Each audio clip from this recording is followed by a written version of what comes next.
Dobré odpoledne, vážení přátelé. My jsme sem přijeli dvě. Je tady se mnou ještě moje kolegyně, paní Radka Válková, která zastupuje projekt s druhým logem na spodní straně toho slajdu Nesoudíme, pomáháme. Takže já velmi stručně se podělím s ní o svůj čas a představím spíš nějaké novinky z té naší poradenské činnosti, která vlastně začala už v roce 2006, kdy jsme založili poradnu na dobrovolnické bázi spolupráce, nikoliv ovšem laické dobrovolnické, respektive neodborné, ale na bázi spolupráce se ženami, které se věnují v krizové intervenci těm, kteří nám volají na bezplatnou telefonickou linkou s celorepublikovou působností. Ty naše kolegyně jsou odborně vyškolené v akreditovaných kurzech krizové intervence. Jsou to ženy, které funkčně a skutečně na úrovni umí pomoci těm, které nás potřebují a vyhledají naši pomoc. Naše zaměření je úzce profilované na ženy, které jsou gravidní a jsou z nějakého důvodu postaveny před otázku, zda v těhotenství pokračovat či nikoli. Naším cílem je samozřejmě uchránit před zkušeností potratu a zachránit dětem život. Tak s tím se netajíme, tím se trošku vymykáme té základní bázi krizové intervence, jak je nastavená, ale za to se nestydíme. A snažíme se v tom našem týmu, dneska je nás 10, musím říct, že máme v poradně prakticky pořád někoho z našich kolegyň těhotného, případně čerstvě na mateřské, takže pokud byste se k nám chtěli připojit, tak je to jedna z cest. V případě, že se vám nedaří dosáhnout početí dítěte, můžu to zaručit. Teď jenom perlička, přihlásila se k nám na jaře paní psycholožka se zájmem pracovat se ženami s postabortivním syndromem, kterému se taky tematicky věnujeme. A velice slibný kontakt, krásně navázaná potenciální spolupráce se nastartovala tím, že mi na další naší schůzce za několik týdnů oznámila, že je těhotná. Takže se nám ta spolupráce trošku posouvá, nicméně zůstali jsme samozřejmě v kontaktu a paní u nás určitě zakotví a bude platnou posilou. Naše činnost je primárně krizově intervenční, to znamená, že opravdu zvedneme telefon nebo odpovíme na e-mailový dotaz či na osobní schůzce, poradíme v takzvaném režimu té první pomoci. Pokud klientka potřebuje pomoci ve smyslu nějakého dalšího odborného kontaktu, tak si pěstujeme, chováme a snažíme se neustále rozšiřovat síť prověřených odborných kontaktů, abychom naše ženy mohly odesílat na pracoviště, kde s nimi bude dobře zacházeno, protože ne vždycky a všude na odborných místech víme, že tuto zkušenost můžete udělat. Takže se snažíme na ta místa, kam naše klientky posíláme, vždycky vědět, kam je posíláme, za kým je posíláme, jak to tam s nimi bude a jak mluvit. Poprosím dál. Provozujeme poradnu v rámci telefonické a e-mailové služby primárně. Snažíme se také teď rozvinout to naše osobní poradenství, to znamená, máme nějaký vyhrazený čas na schůzky, které jsou face to face. Snažíme se o trvalé psychologické poradenství. Máme v tuto chvíli 2 psycholožky, jednu tedy, která se zapojí později, které vlastně provádějí dlouhodobé terapie postabortivního syndromu. Je zde myšlenka, snažíme se jí dostat k životu, také kromě individuálních terapií postabortivního syndromu navázat také na takzvané skupinové terapie. Doufáme, že se nám to podaří a že budeme nějakým způsobem i v tomto směru rozvíjet své nabídku svých služeb. Snažíme se také o zachování anonymity, a to v případě, že se na nás obrátí žena, která chce vědět odpověď na svou konkrétní otázku, ale z nějakého důvodu se stydí nebo bojí to odborné pracoviště kontaktovat sama. Takže vlastně v podstatě umíme zprostředkovat anonymně dotaz nebo odpověď na něco, co případně přijde jako poptávka ze strany naší klientky z její důvěry. Snažíme se a děláme to celkem intenzivně, zabere to spoustu energie a času, nicméně je vidět, že je to téma, které je velmi křehké a které potřebuje stále nějakou pomoc, a je to poradenství v náhradní rodinné péči. Zrovna teď před přestávkou jsem ještě měla telefonát a je to případ, který je nadlouho. Jenom ve zkratce obrátí se na nás čas od času rodina nebo matka, která se z nějakého důvodu chce svého dítěte po porodu vzdát a hledá pro něj zázemí a jakousi jistotu, že její dítě nepůjde do dětského centra, což jsou bývalé kojenecké ústavy, pouze přejmenované, Takže se snažíme vlastně pracovat i ve prospěch tady těchto, řekněme, prostě dotazů a životních situací, které skutečně nemůžeme soudit, nemůžeme posuzovat. Snažíme se samozřejmě pracovat s těmi ženami i tak, aby to jejich rozhodnutí bylo skutečně jejich a pevné, aby potom nelitovali později toho svého rozhodnutí, protože vzdát se svého dítěte samozřejmě není, a nechci to tady tak představovat, sociálně normální situace. Ale snažíme se pomáhat i tady, protože v tomto případě například se nám paradoxně stalo, že vzhledem k poměrně slušnému legislativnímu zmatku v souvislosti s profesionálními pěstouny se nám stalo, že tato naše konkrétní maminka vyhledala pomoc v porodnici u sociální pracovnice, kde se chtěla tak jenom nevinně informovat o tom, jakým způsobem to předání toho dítěte v podstatě bude probíhat, co proto má ona udělat, jakým způsobem zajistit, aby skutečně ty pěstouni na přechodnou dobu byli připraveni v době porodu. Sociální pracovnice porodnice jí nebyla schopná odpovědět v podstatě v legislativním rámci na žádnou její otázku, neměla vůbec žádnou informaci, která by byla nějak relevantní k tomu dotazu. A co bylo ještě na tom nejhorší, bylo, že kromě toho, že okamžitě rodinu nahlásila na oddělení sociálně právní ochrany dítěte, kteří už za pár hodin přehrabovali šupličky v bytě této rodiny, tak udělala i to, že paní dala takovou dobře míněnou možná radu, ale dost katastrofální. Víte, co nejsnažší bude, když porodíte doma a odnesete dítě do babyboxu. Tak to jenom z té praxe, že skutečně v tom zmatek je, ty ženy jsou často obětí systému, kterému nerozumí, a jsou to také klientky, které se na nás obrací. Tady je jeden z příkladů typu ženy, která se na nás obrací, a možná vám to nechám v klidu přečíst. Hledá ubytování, je to jedna z těch klientek, které potřebují praktickou pomoc. My zprostředkováváme samozřejmě tuto, ale zprostředkováváme i jinou hmotnou materiální pomoc. Umíme pomoci i finančně. Snažíme se vyhovět v podstatě každé prosbě, která by takto byla formulovaná, a nebylo to o ubytování. Tak, to máme jedno naše mimínko. Přiznám se, že fotky si moc neschováváme, je to asi nedůsledné a nesprávné, to se omlouvám, ale čas od času mi nějaká neuteče, tak si ji do počítače uložím, a tak je to jedna z nich. A další příklad.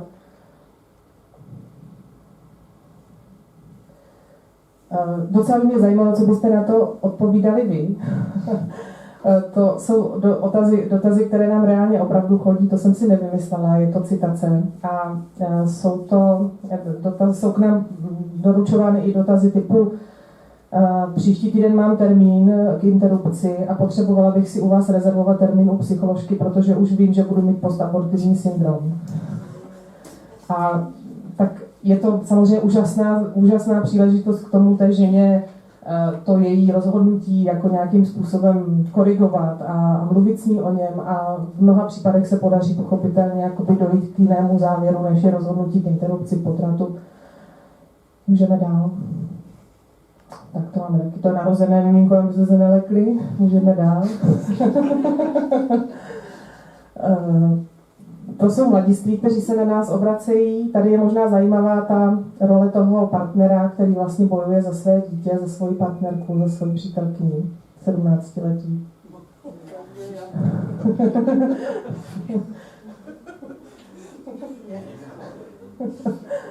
Jo, tak můžeme si o nich myslet ledacos, nicméně je hezké, že vlastně se postavili proti rodičům, kteří mají úplně jiný názor na to, jak se ten jejich život má dál vyvíjet. Můžeme dál.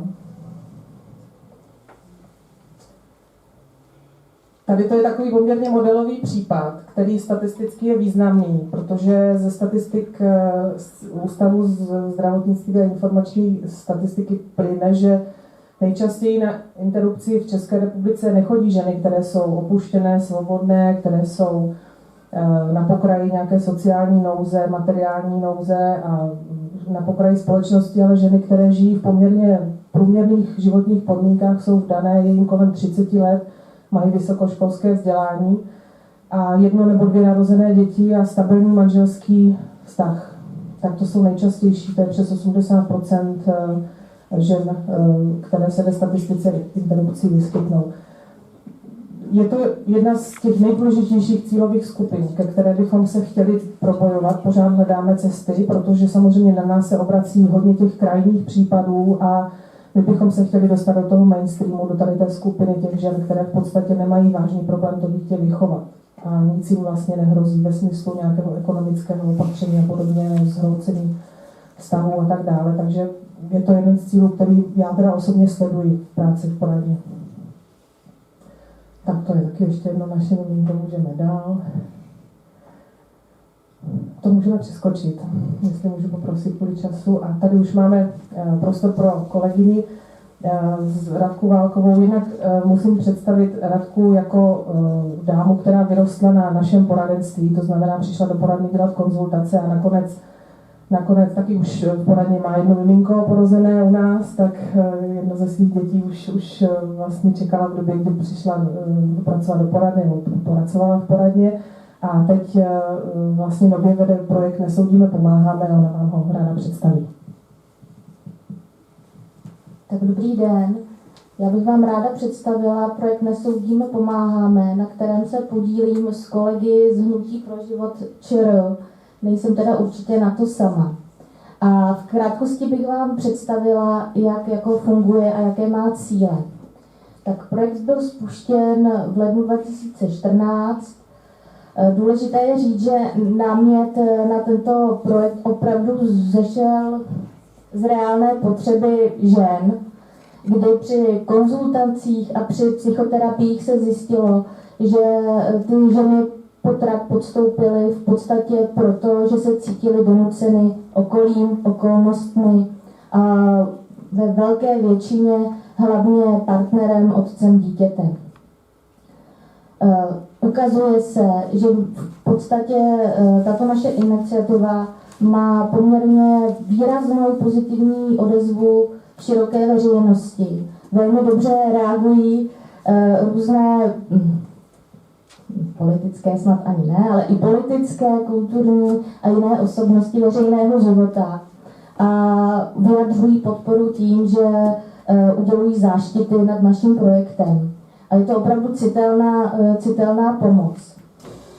Moc si vážíme toho, že oslovené celebrity se i podílí na natáčení shotů, které my můžeme potom publikovat u nás na webu a vzkazují nebo podporují těhotné ženy v tísni v tom, aby se nebály v těhotenství pokračovat a opravdu si, jak to říct, aby se opravdu rozhodovali srdcem, ne rozumem. No a pak další taková výrazná pomoc, kterou my dokážeme nabídnout, je konkrétní pomoc tady a teď. A to tím, že máme dobrovolnické rodiny, které se takové maminky mohou ujmout. Tak, tady máme některé z našich osobností, Marek Eben a Andrea Krestešová, slovenská herečka působící v Čechách. Teď taková výrazná posila je zpěvák Mátný, teď se nemůžu vzpomenout na křestní jméno. Michal, takový slavný Činasky. Tak, poprosím vás o další slide. Tak a teď co iniciativa sleduje? Má více cílů a ten nejvýraznější cíl je ovlivňovat většinový postoj široké veřejnosti. A k tomu právě krásně mohou dopomoci slavné osobnosti známé, které v podstatě dokážou normalizovat postoj, že je vždycky v těhotenství správné pokračovat. Protože dost často my narážíme na to, že lidi vůbec nevidí jako problém s potratem, nemají prostě s tím vůbec žádný problém. Připadá jim to normální, v pořádku, vyřešíme situaci, jedeme dál. Tak, tím také se snažíme dokladovat realitu, že ženy jsou k potratu často donuceny svými partnery, což se málo ví. A je to opravdu pravda, známe to i z poradny Akvavíte, kdy dost často ženy řeší to, že narazily na to zamítnutí od partnera, že prostě spočítej si to, opravdu nemáme peníze, musíš do práce. Opravdu jsou svíráni strachem a hlavně mají nedostatek informací o tom, že existuje i nějaká skupina lidí, která by jim ráda pomohla a může jim dobře pomoci. No, tak to jsem říkala. Můžeme dál. Tak, tady jsou naše roll-upy, které jsou umístěné ve zdravotnických zařízeních. Ten první, co to je, pravo? Ta první fotografie, to je poliklinika Kopřivnice a druhá fotografie je nemocnice Strakonice. A velmi rádi bychom rozšířili naše roll-upy po celé republice a umístili co nejvíce zdravotnických zařízení, hlavně tam, kde se provádějí interrupce. Tak, teď bychom si mohli říct něco o rodinách, jak vlastně taková pomoc od rodin funguje. My, abychom mohli poskytnout dobrou pomoc, tak potřebujeme ty rodiny znát. Vždycky většinou jeden z párů, většinou žena zatím, vyplňuje motivační dopis, teda po vzájemné konzultaci s partnerem, který nám posílá. A vlastně ta motivace, proč ty rodiny se zapojují, je pro nás nesmírně důležitá. A pro ty budoucí maminky taky. V tuto chvíli máme 40 kandidátů ve všech koutech vlastně republiky a ta spolupráce funguje zatím moc dobře. Máme vlastní pravidla, na kterých jsou jasně daná a domluváme se s rodinama tak, aby se opravdu dodržovala. Je to 7 pravidel, které vám asi tady teď nebudu říkat, není to zase až tak podstatné, ale klademe důraz na to, aby matka opravdu měla svůj prostor ke svému sebeurčení. A nabídka, co naše rodiny můžou nabídnout, je to velice široké a různorodé. V podstatě cokoliv, to vyjadřuje nejpřesněji, ale nejvyhledávanější je poradenství, a to v oblasti sociálních dávek, pomoc jak hmotná, kočárky, výbavičky, autosedačky, prostě všechno, co si představíte. Co je velmi, velmi dobře přijímáno, je doprovázení na úřady, kde ty maminky opravdu mají křehkou půdu pod nohama, řekla bych kulantně. Jsou rodiny schopní nabídnout ubytování, hlídání dítěte, prostě nabídka je široká. Tak, teď bych vám možná řekla nějakou jako praktickou jako pomoc, nějaký příběh a to, jaký typy žen se na nás zatím obrátily.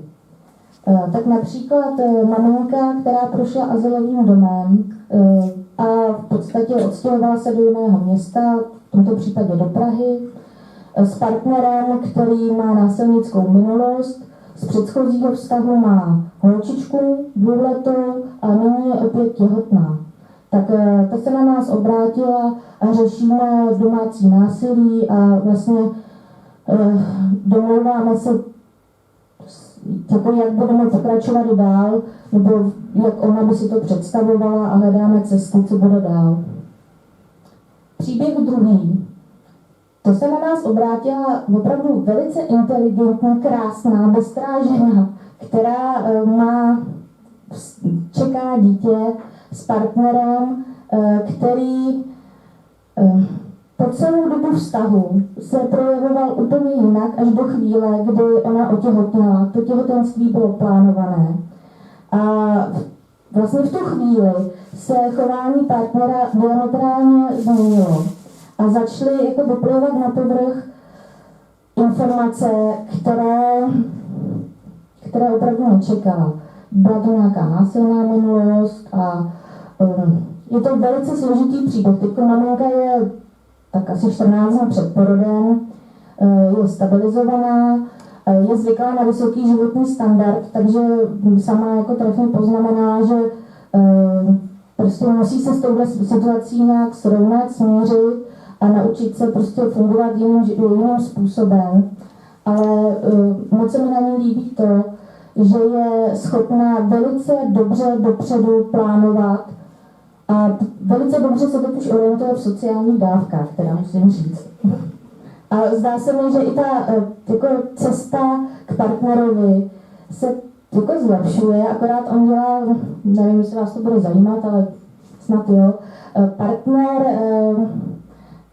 no tak možná to necháme. Tak příběh třetí. Ne, tak je to nadlouho a já vás nechci zdržovat. Tak my máme omezený čas, tak jenom bych vám teda řekla ještě příběh třetí, a to je klasika, to je mladá maminka, 19letá, kontaktovala mě její maminka s tím, že by si přála, dceru podporuje v tom, aby v těhotenství pokračovala, ale nemůže jí nabídnout zázemí.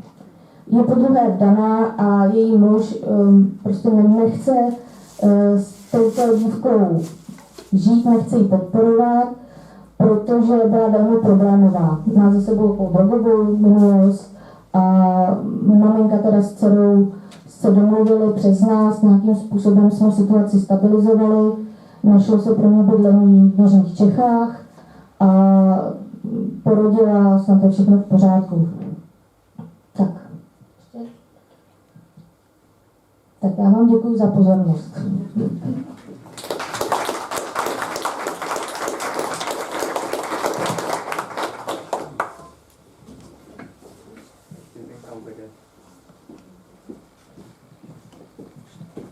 Tady z pověření pana ředitele uvádíme pana zpěváka Michala Malátného zde ve videu, jak vyjádřil podporu projektu Nesoudíme, pomáháme.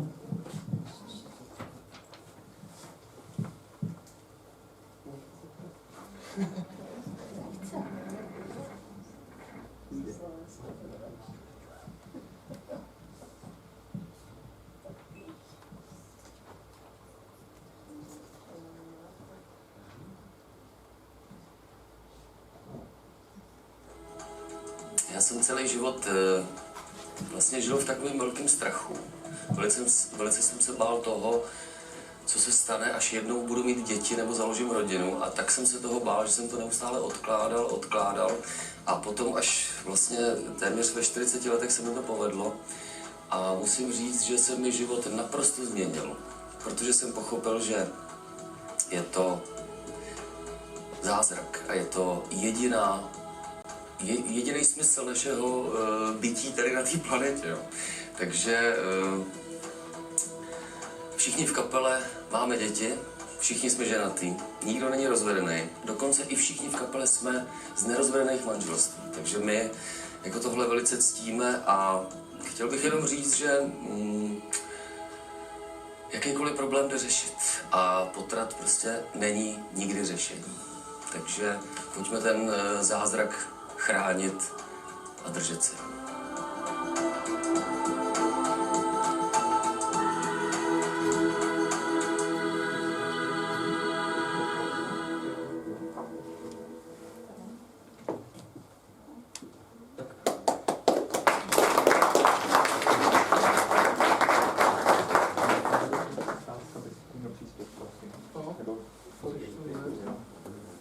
Jestli je nějaký dotaz?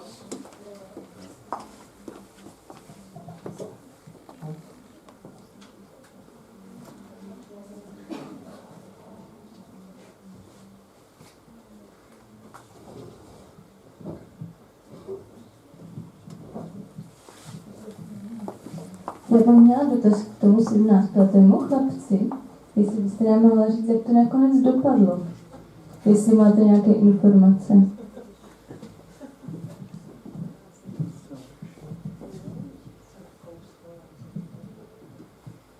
Obecně do poradny většinou někdo tak jakože napíše, zavolá, my mu poradíme a v převážné většině je to jednorázový kontakt. A já se teď v tuto chvíli přiznám, že nevím, jestli jsme s tímhletím... Jo, už vím, ano, my jsme mu odpověděli, dali jsme mu nějakou instrukci, jak s těmi rodiči zacházet. A on nám poděkoval, ale jak to ve skutečnosti dál dopadlo, nevíme. V rámci toho, jak pracujeme, se nesnažíme ty klienty, jakoby třeba v tomto případě, pak třeba po nějaké době znovu kontaktovat, sami za sebe ze své iniciativy a ptát se, jak se vám daří a jestli ještě jakoby je něco potřeba. necháváme to na nich, aby ten kontakt z jejich strany byl spontánní a dobrovolný a řekněme nevynucený, tak neděláme to. Nejdeme systematicky za tím příběhem dál, pokud nám sám se nerozvíjí z iniciativy toho. A myslím, že u tohohle páru to tak bylo, že jsme si tak jako odpinkli nějakou první reakci a dál nevíme. Ale jinak se nám občas stane jenom, pardon, že třeba po nějaké delší době se ozve, teď třeba po roce a půl se nám ozvala klientka, které jsme pomohli v tom čase předtím a ozvala se a napsala velmi krásný dopis, vlastně takovou zpětnou vazbu a popravdě řečeno, už jsme skoro nevěděli, kdybychom nešli zpět do databáze, o koho šlo, protože těch lidí, kterým se věnujeme, je hodně. No, takže tak. A v jakém poměru jsou ty, které se připravují, jako které jsou těhotné, k těm, které mají postabortní syndrom? U vás? Jako? No, asi bych potřebovala ty čísla si dohledat. Ale postabortivní syndrom tvoří takovou větší třetinu naší práce, jo, v tuto chvíli. Možná je to tím, že přece jenom ta nabídka pomoci v tomto směru není tak široká. Málo kdy člověk narazí na někoho, kdo se specializuje na postabortivní syndrom. My se snažíme tu síť psychologů nějakým způsobem rozšiřovat a do jejich vlastně profesí dostávat tu informaci, tento problém existuje a můžete se mu věnovat. Našli jsme mechanismus, jak jim přiblížit vlastně tu situaci na bázi nějakého posttraumatického vlastně stresového syndromu. Doufejme, že se to podaří, ale je to tak třetina práce s tím postabortivním syndromem.